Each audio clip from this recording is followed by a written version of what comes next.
வாழ்க்கை உன்னை சோதிக்கும், ஆனால் அது உன்னை கெடுக்க அல்ல, உன்னை கற்ற வைக்க. வாழ்க்கையில் பிரச்சனைகள் வந்தால் பெரும்பாலோர் நொறுங்குகிறார்கள். சிலர் மட்டும் மாற்றத்தை தேர்வு செய்கிறார்கள். சாணக்கியர் சொல்கிறார், தடைகள் என்பது முடிவல்ல, புதிய தொடக்கம். வாழ்க்கை உன்னை கீழே தள்ளும் ஒவ்வொரு முறையும் மனதை கட்டுப்படுத்தியவரே எழுந்து நிற்பார். அமைதியை கைக்குள் வைத்தவன் சூழ்நிலைகளை ஆளுவான். சிறிய சுவாச கட்டுப்பாடே வாழ்க்கையை ஒழுங்குபடுத்துகிறது. உள்ளமைதி சமம், வெளி வலிமை. உள்ளே இருக்கும் கோபம், பயம், கவலை சுவாசத்தில் வெளியேறும். நல்ல எண்ணங்கள் சுவாசத்தில் உள்ளே வரும். உன்னை தாழ்த்தும் எண்ணங்களை வெளியே தள்ளு. உன்னை உயர்த்தும் எண்ணங்களை உள்ளே இழுத்துக்கொள். பிரச்சனைகள் வந்தால் ஓராதே, உன் மனதை ஆளு. வாழ்க்கை அடங்கும். சாணக்கியர் சொல்கிறார், தேவன் உதவினால் வெற்றி, ஆனால் நீ உன்னை உதவினால் அதற்கும் மேலான வெற்றி.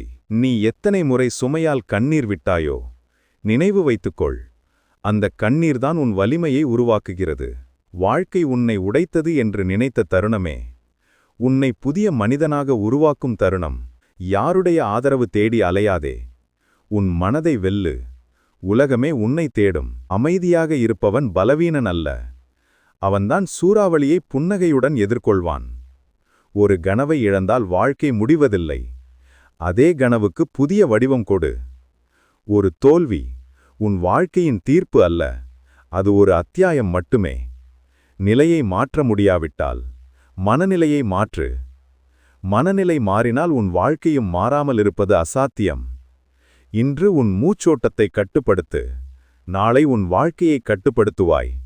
உன்னை உடைக்க வந்த துன்பத்தை வெற்றியின் எரிபொருளாக மாற்றும் திறனை ஒரு போராளியின் அடையாளம். உன் உள்ளமைதியை காப்பாற்று. வெற்றி உன்னிடம் வராமல் இருக்க முடியாது.